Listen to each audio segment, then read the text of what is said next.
National Weather Service in Raleigh. It's your weekly briefing, our normal Thursday, but it happens to be Independence Day today, the 4th of July, 2024. This briefing covers the rest of today and right through the middle of next week. Now, normally we postpone our holiday when there's a briefing on a holiday, but given the heat impacts and a few stray showers and maybe a storm, we thought we'd go ahead and do the briefing today. We will do another weekly briefing tomorrow at 11:30, same time, same place for those who couldn't join us. So let's go ahead and jump right into today's briefing. And again, happy Independence Day to everyone.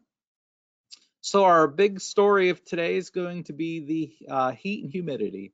And this is our forecast temperatures, high temperatures, ambient temperatures. This is not heat index. This is what you would expect for ambient. The heat index will be a little bit higher, and you know, obviously this level of heat can affect anyone without effective cooling or adequate hydration. And we know a lot of folks are going to be outside today, whether you're at you know, some community Independence Day celebration outside, or maybe going to catch fireworks this evening. It's going to be hot. So how's things going to trend? Well, this graph shows the trends for temperatures on the left and the trends for heat index on the right.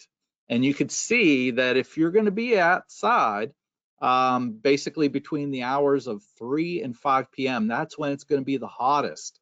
But look at those heat index values. Anytime from, you know, basically 1 p.m. right through about 6 p.m., we'll be bordering 100 or maybe even a little bit higher at many locations across central North Carolina. But also notice as we head into the you know, typical fireworks time around 9 p.m., we're still looking at heat index values in the upper 80s to around 90. So though it will cool off, obviously, you know, around sunset, but heat index still, it's going to feel like 90. And, you know, just keep that in mind for folks who may be, you know, having to walk a little distance to get to their viewing area, or maybe, you know, a lot of folks gathered together in one place could feel pretty hot and uncomfortable. So just keep that in mind. You know, again, we're reminding folks and folks who might be watching this on social media channels after this recording is done, you know, for folks who are going to be out, make sure you just take lots of water with you. If you're headed out to any fireworks displays or community activities, just make sure you drink lots of water. And take frequent breaks. Give yourself more time to get to your destination. All right, so take it easy, in other words. Real quick, before we go on to the shower and thunderstorm chances, well, you know what, since we're already looking at it, we'll go ahead and just jump right into that. Another concern today is the risk for an isolated or stray shower and thunderstorm. And you could see areas basically along and north of Interstate 85 are going to have the best chance to see, I would say, an early evening shower or thunderstorm by 9 p.m., where when most communities are setting off their fireworks. The showers and storms are going to be on a quick downward trend. So once those showers and storms that come out of Virginia reach, say, I-85, I-40, they should begin to lose their coverage and intensity.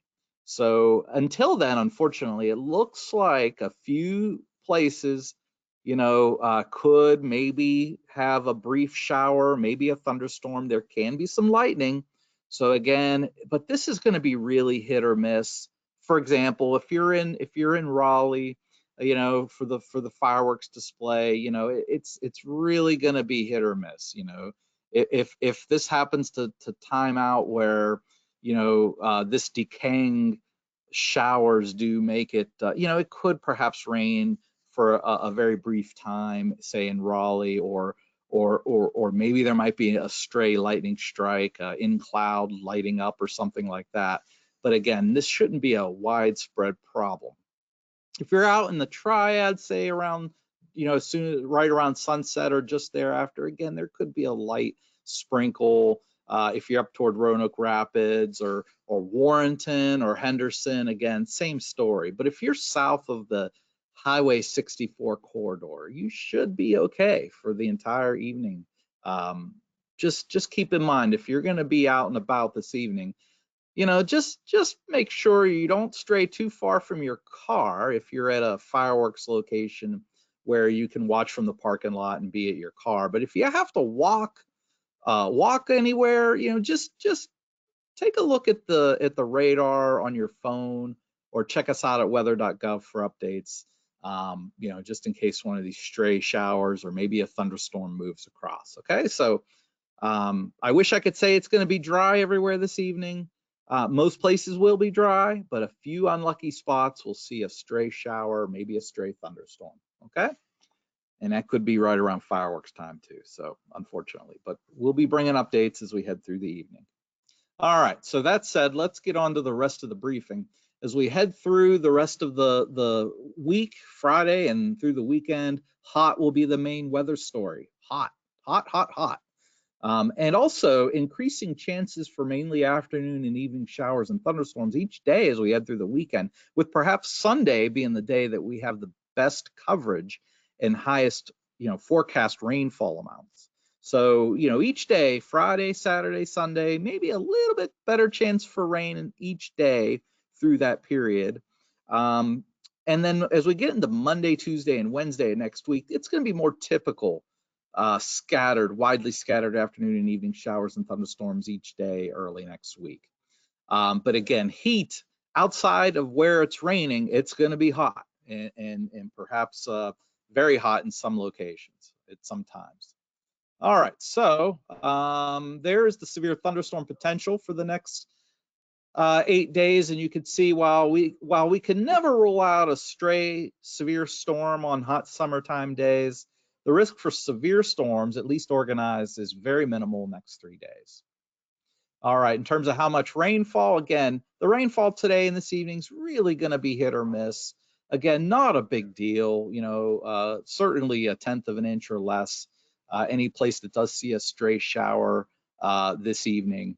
Looks like from the Triad, Western Piedmont westward will have the best chance for rain on Friday, and then Saturday and Sunday looks like the days that offer the best chance for rain and perhaps maybe some accumulating amounts where we're talking upwards of an inch of rain. I know that would be most welcome by most folks here in central North Carolina. We definitely need the rain. As we look at 7-day rainfall amounts, maybe we could get an inch or two of rain. We'll see about this. I'm not going to, my confidence in getting this amount of rain is not particularly high because it's been so dry. But we'll definitely hope that this pans out. But this is the forecast as we see the chance for daily afternoon and evening showers and thunderstorms return to the forecast. All right, isolated flash flooding could be possible with some heavier downpours across the Triad on Friday and all of central North Carolina on Saturday. All right, finally, the tropics. Certainly pretty busy, and obviously the big story you've been hearing about is Beryl. But aside from that, it looks like for us here in central North Carolina, no tropical concerns, at least for the next 7 days. All right. So as we look further down the road, as we head towards the latter part of next week and next weekend, pretty much similar story, above normal temperatures and odds favoring above normal precip. All right, here's our graphical hazardous weather outlook as we look at these little blocks. This is meant to really kind of just grab your attention on what the greatest risks are going to be. And excessive heat is the one that's painted the deepest red and purple. So that's what we need to be most concerned about as we head through the next 7 days of excessive heat, particularly Saturday and tomorrow, quite frankly. Don't be surprised. Don't be surprised if you see a heat advisory for all of central North Carolina on Friday, or at least a big part of it, and maybe even Saturday. All right, and then with those daily chances for showers and thunderstorms returning, so too does the lightning risk each day. And then those showers and storms, particularly tomorrow and Saturday where it does rain, could drop some decent amounts of rain at times, especially with the slow moving storms. All right, before we get to the summary, let me just real quick show you what's happening right now. So we're shifting gears and showing current conditions. And I wanted to point out that heat index values, that's the numbers you see on the screen right now. Heat index values are already eclipsing 100 across parts of central North Carolina. You can see basically we're at or above 100 heat index across much of Wake County, Lee County, Harnett County, down towards Fayetteville, Moore County, even a couple 100 plus heat index values out in the Triad, and even over towards Johnston County. So you could see we're already off and running when it comes to heat. So just be cognizant of that. As I zoom out, you could see some showers and thunderstorms starting to take place here across parts of southwestern and western Virginia, across the higher terrain. As those showers and storms move east across central and south central Virginia, they're going to put out a pocket of cooler air, which as that cooler air drifts south, could touch off those stray showers and thunderstorms across areas north and west of the triangle this evening. So we'll be tracking these showers and storms as they cross into Virginia and propagate south, and we'll also be keeping an eye on heat index values as we head through the day today. Those are our concerns. Okay, so let's wrap up. Our briefing here. And if I can get back to my summary slide, there you go. For the rest of this Independence Day, hot with the risk for isolated showers, maybe a stray thunderstorm or two, mainly north and west of the Triangle region late this afternoon and evening hours, and then rain chances on the increase as we head through tomorrow and the weekend, and then typical summertime afternoon and evening showers and thunderstorms each day next week. The hazards will be hot, heat.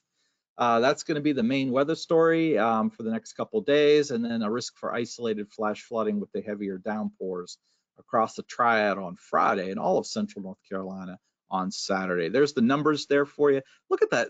That high of 101 is not a heat index forecast. That's actual ambient temperature. So again, don't be surprised if you see a heat advisory for tomorrow. Okay, so I would be expecting that for later. That'll probably be issued later today for tomorrow. Okay, and then we'll see about the following days as we head through the week. Now, do us a favor if you would, and I've attached to this briefing some heat safety slides. So the favor I ask is if you could, on your social media channels and in your sphere of influence, if you could help us spread the word about heat safety. I've included a couple graphics here that you can just grab from our briefing and post wherever you are able to do so. Here's one about practicing heat safety, and another one about how to recognize heat exhaustion and heat stroke. So definitely try to give us some help and try to help us spread this heat safety information, okay? That'd be much appreciated. With that, we'll end the recording here for our Thursday Independence Day briefing for Central North Carolina.